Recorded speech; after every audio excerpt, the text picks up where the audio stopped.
What's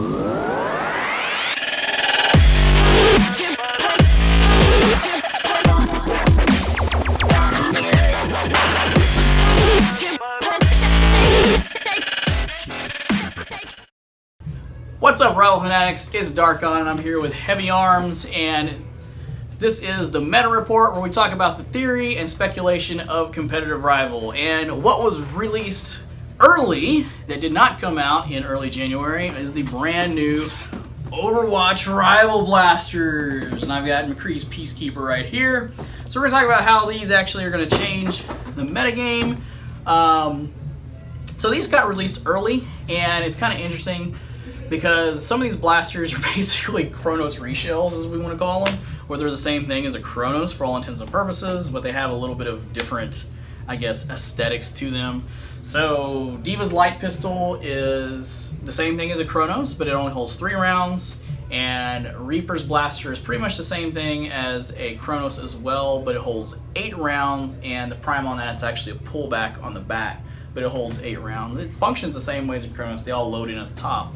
But I think the one that's very different is probably this one right here, which is McCree's Peacekeeper, which is supposed to be a 6-shot revolver. But one thing we learned as of BlizzCon when it was announced, it is not a 6-shot revolver. What is it?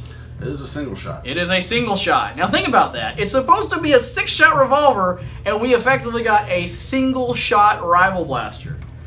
This is the first single-shot Rival Blaster. And they even advertise it where they give you 6 rounds for get 6 rounds. a 6-shooter, which is a single shot.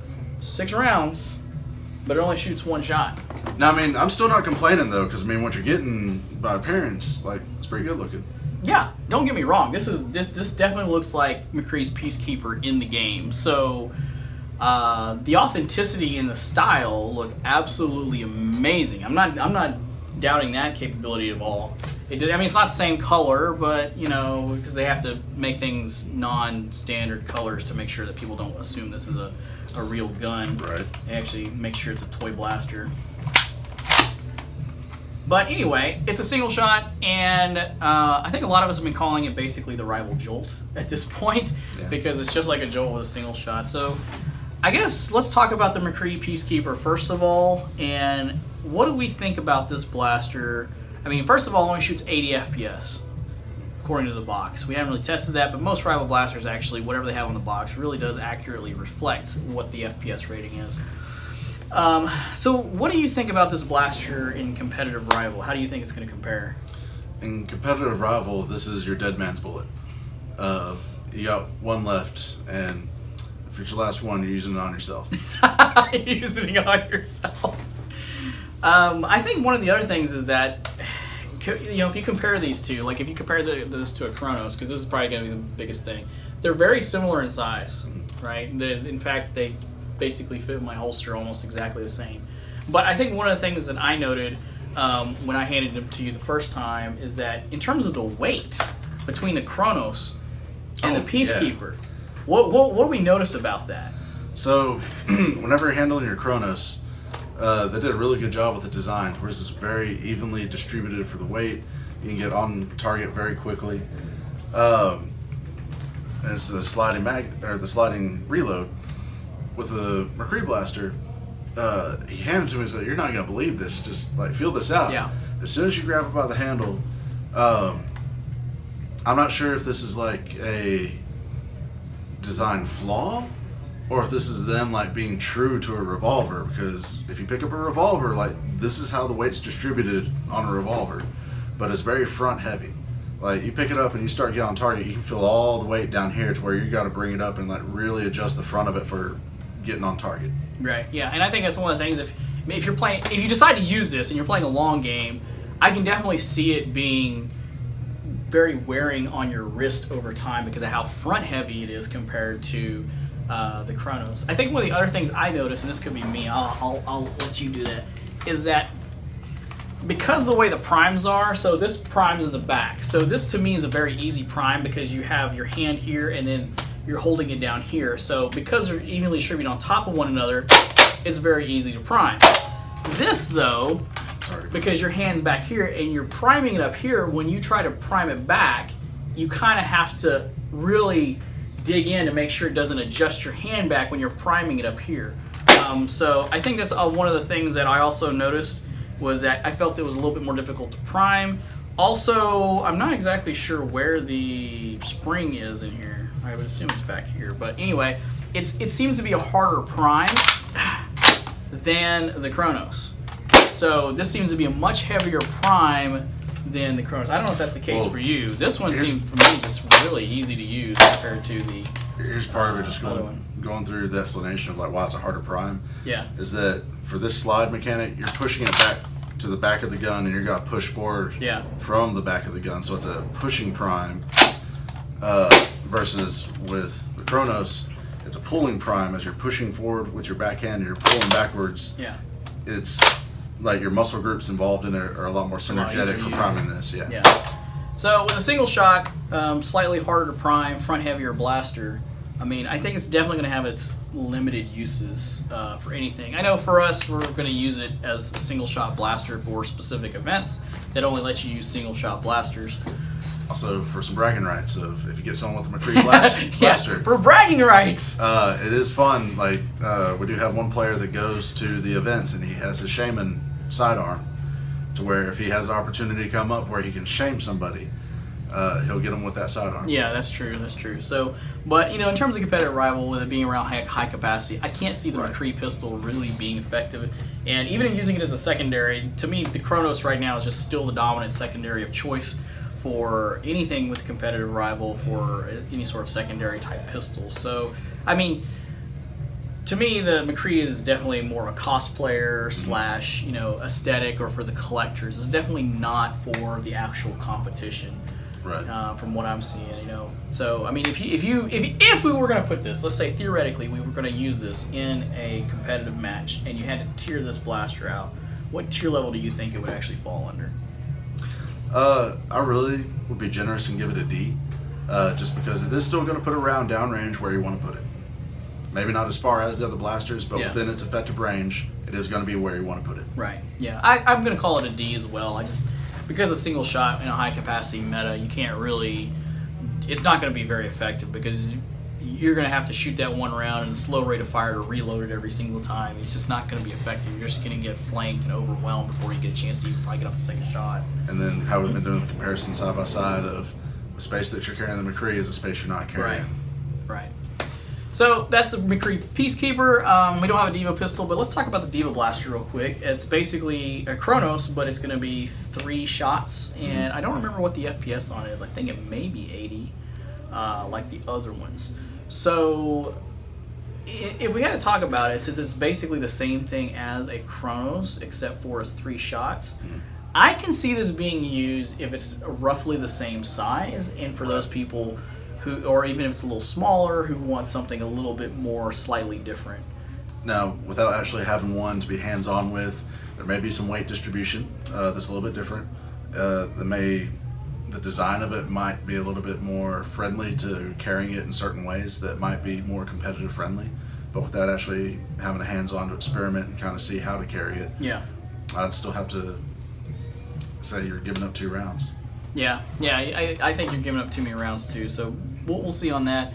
And then, to me, the Reaper Blaster... Now that one, I mean... I think that's a dark horse. Yeah, I don't know. I think the size of it just is going to make it not really as usable as we'd effectively want it to be. And I think that's my biggest concern with the Reaper Blaster, or if you want to call it the correct name, is Reaper's Hellfire Shotguns.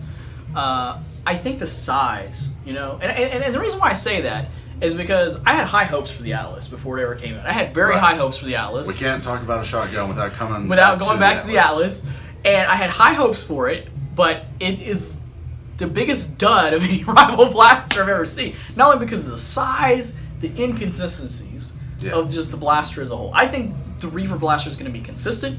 I just don't see someone trying to run out there with one of these to really play to play any sort of role, because you're kind of limited in that size is going to be limiting, and then 8 rounds is also going to be limiting, right? And so to me, it's an oversized 8-shot Chronos is what I'm looking at. Now I don't know if it's going to have these little hooks. And I think that's one of the things I'm looking at. The reason I'm talking about the hooks, if you've ever seen a Fire Strike, the handle has a little hook at the bottom, and that is actually for the whole purpose that if you have 2 Fire Strikes, you can use that hook into the priming loop of the other and actually prime both blasters without having to let go. And that's the only thing, because I know a lot of people who want the Reaper shotguns are like, hey, I want to be like Reaper. I want to hold out 2 of them and use them, right? But how can you prime it without, letting go? Do that. So I have to look and see if those actually have the hooks like the Fire Strike. The Fire Strike has it. I don't know what other Elite Blaster has it, but I never knew that until someone showed me like the manual that specifically has the Fire Strike. Oh yeah, these hooks are for clawing into the other Fire Strike priming loop and priming it. Specifically designed for it. Okay. So that's something to look for. If you didn't know that about the Fire Strike, you know that now. So pick up 2 Fire Strikes and you can do that, and you can do a priming. So I don't know if that's what's going to be the case with the Reaper Hellfire shotguns or not, but to me it's an oversized Chronos. I mean, what do you think about the Hellfire shotguns, Reapers, blasters? Do you see any sort of use here? Do you see? I mean, for 8 rounds, I want to get hands on, see what the weight distribution's like. To have those extra rounds for my backup sidearm, I might reconfigure how to carry it just for those extra shots for whenever my electronic main goes out. I just would have ease of mind knowing I got 3 more shots. I got you. So you would, I mean, it makes sense in your case because you're a heavy artillery type of guy. So maybe if I go down, I'm going down hard. Maybe having some sort of blaster sleeve on the back that you can carry it in and just pull it out. I used to do that with the 2x4. What is it called? The Elite shotgun. I can't even think of the names of the Elite blasters today. I don't know what's wrong with me. When I've seen Velcro setups, I've seen magnetic setups. Yeah. So that could be useful. I mean, you use a harness so you can easily drop your stuff and then quickly grab it and then just do what you need to do. So I can see that being useful. So we'll have to definitely see on those blasters as soon as some more of our members actually show up. We're kind of in the holiday season right now, so a lot of our members are getting the blasters, but we're not getting together until the new year, after the new year, and then we'll get together and have some more competitive games. So we'll just have to wait and see. I think the only thing, in my opinion, is I think the only blaster I really see being useful right now, the Overwatch blasters we have seen for competitive rival that might be actually put in there, is the Diva light pistol. That's the only one, in my opinion, I can actually see using. From how it looks, function. Yeah. It looks like it's the one that's most ready to be moved into the competitive scene. Right. So what about you? What type of blaster do you think maybe would be in the competitive scene? I mean, I gotta stick to my guns on this one of ammo, and so say Reaper's. You're thinking the Reaper? You're thinking the Reaper Hellfire shotgun. All right. So. Because I mean, whenever I do my loadouts, whatever the biggest ammo reserve blaster that's on the market, that's going into my loadout for competitive play. Yeah. Okay. Great. And so, in case you don't know, I know that the Reaper Hellfire shotguns right now have a dual set with the mask, but we have seen pictures of the single Hellfire shotgun, so that'll definitely bring the cost down. I think they're talking about it's probably going to be $50, so it'll be a lot easier for us to afford a single shotgun instead of getting the double pack, because a lot of us don't really care for the mask at all. I mean, I would. I mean, I'm an Overwatch player. I don't know about anybody else, but anyway, we'll see. We need to set you up with about 8 of those. Yeah. So we can cycle through. I want to have 8 of them so I can use them and then throw them away and grab 2 more, just like Reaper. So hopefully that kind of gives you an idea. But let's talk about a little bit about future speculation, because I think that these blasters aren't going to be the only ones we're going to see of the Overwatch rival blasters. I have a feeling we'll hopefully see another wave in the future. So, do you have any idea of what type of other blasters we may see from some of these Overwatch characters that you may think of? Do you have any ideas? I don't know how familiar you are with Overwatch. Vaguely. I'm vaguely familiar, but I thought that there's the main... I'm going to get a list. There's the main series, which is McCree, Diva, and Reaper. McCree, Diva, and Reaper. And then I thought there was 3 Jolts that were backing them up. There are the Jolts, yes. There are the Jolts. I'm looking up the Overwatch characters for him real quick. Because I think Torbjorn, is that how? Torbjorn, yes. Torbjorn, Tracer, and then one other with the Jolt series. Yeah, Diva. And Diva's getting okay. Diva's a phone call. I'm not sure who it is. We're here at the Nexus eSports, and so we're in a special room where they're getting phone calls. So if you're wondering why you just heard a phone call, now you know. Let's see here. I'm going to bring up the list we're not too. doing Open Line Friday? Open Line Friday. We should do that, right? We got a live stream going. Okay, so one of the ones that I think this is one I'd like to see is Ana from Overwatch. With her sniper rifle? Yes. So that'd be fun. So if you don't know, Ana is a healer in Overwatch, and she has a sniper rifle that if you shoot your teammates, it heals them. If you shoot enemies, it does damage to them. And we just saw leaked the Jupiter XIX 1000 sniper rifle blaster.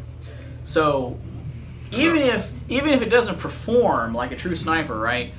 The fact if they could actually make Ana's biotic rifle into a rival version, I'd be so happy. I would be so happy. I really think that we probably, it may not be all of the Overwatch characters, but I think we're going to see a lot more of the founding members with Nerf replicas. I think so. Ana is one that I can easily see. Now that we've seen a leak of the sniper rifle, I mean, if they want to do Bastion, I'm down for that. I don't know how they would do Bastion. As cool as that would be, I'm not sure. I think one of the other characters I think we could see is definitely Soldier 76 with his pulse rifle. Oh, easily modified Zeus. Either a very, a cosmetic version of a Zeus, or it could be a full auto. And one of the things I think some of us have been talking about on the Discord and stuff like that, we've been talking about basically a mini a mini Nemesis. So same style, but maybe it only holds like 20 shots. That would be fun. Okay. So that'd be very useful. We think that would, because I mean his blaster, his gun's full auto in the game. His pulse rifle's full auto in the game. So it just makes sense if it was a full auto to kind of replicate that. Yeah. But it would just have a more smaller capacity compared to its bigger brethrens. Right. And and Soldier 76 is a primary character. I mean, him and Reaper are the two main guys at odds in the kind of the very beginning of the whole Overwatch. A lot of lore and history behind those two characters. So I'm very shocked that we didn't see Soldier 76 as part of the original release line. And so I'm really thinking that we're definitely going to see Soldier 76 down the road as a potential character. Well, that might be something that they're saving for the Edge series, because for how far we are into the Rival series, splitting into the Edge series now, I don't think it's good. Like, would they really market a sole bolt action line of product that would not be able to keep up with their first generation of series? Yeah, I don't know. It's kind of hard to say, because I think my problem that the theory behind the Edge is going to be all bolt action is that it kind of limits their design, because they can't really put you can't do any electronic blasters with bolt action unless there's some way to do that. But I've never seen Nerf do that. So I'm hoping at least the Edge line, they start branching out to other areas and definitely give us some full auto Edge and definitely give us a semi-auto. I mean, we really need another semi-auto. Yeah. That's one of the biggest things I think we really need in the Rival line more of is semi-auto blasters. I mean, there's only two. That's all we have. We have the original Zeus and we have the Hera, and that's it. Those are the only semi-autos, and there's a lot of us in the league that love semi-autos, right? And not down talking the Zeus. The Zeus has been hanging in there like a champ. Oh, the Zeus is still amazing. Don't get me wrong. The Hera is still great. I mean, I prefer the Zeus's profile because it's an actual rifle compared to the Hera. The Hera is just better in terms of reloading capability, which makes it better for a lot of players. But I know a lot of us would still prefer the old school rifle-style blaster. Oh, yeah. So if they did Soldier 76 as a semi-auto rifle-style blaster, I'm completely fine with that. Yep. Completely fine with it. And that actually may jump into the competitive and actually be really useful. Just depends on how we got to reload it and what we got to add to it and things like that. Right. So I could see that happening. So I'm hoping that the Edge line branches out. I'm hoping we see more. I mean, I'm pretty sure we're going to see more of the Overwatch line because it seems to be very popular. People were buying this stuff like crazy when it was first on pre-order. I know that. Now, here is a speculation for you of the Edge series, the Rival series, in the history of all the Nerf blasters. Each series tends to have some kind of melee item in their series. Right. Do you foresee any type of melee item making it into the Rival series?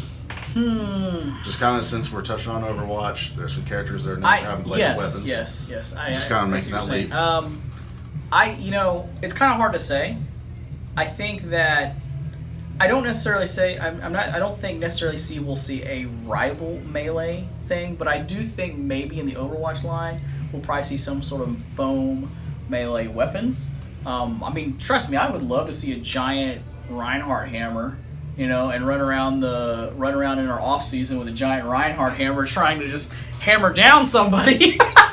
Or, like Brigitte has the flail. Now, I don't know how they would actually do that as, a real weapon, foam weapon. But, those are kind of some of the things I could see happening. Or perhaps another direction. With some of the Nerf series in the past, there have been attachable shields.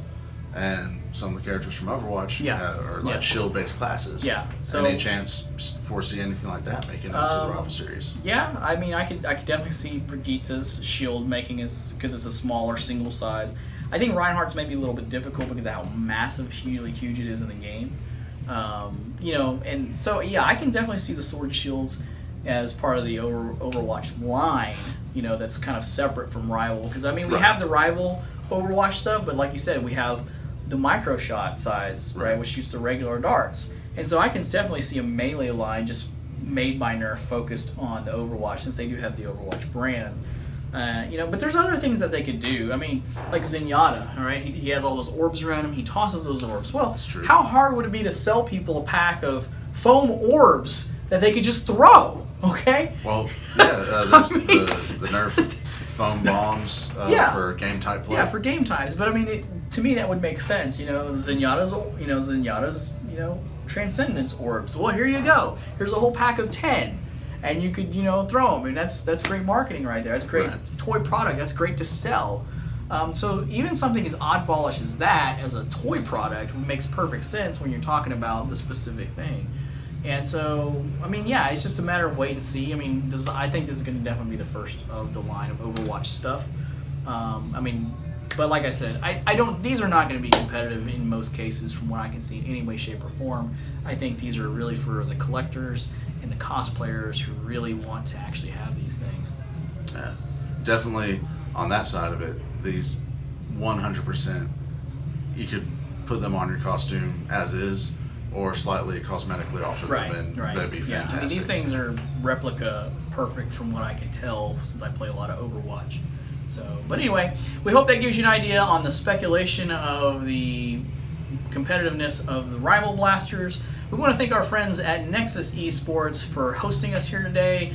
If you don't know about Nexus eSports, check out the link in the description below. They're an actual eSports bar. They do a lot of video game stuff here, and they have a lot of eSports teams that actually come here and play and do things like that. But they're not just eSports. They also have collectible card games and board games and a whole area that you can come here and not only purchase product, but play games like Magic the Gathering and everything. It's a full-fledged gaming atmosphere here. So if you get a chance, we want to thank our supporters here at Nexus eSports for giving us this opportunity here. And like I said, please check out the link in the description below and give them a shout out.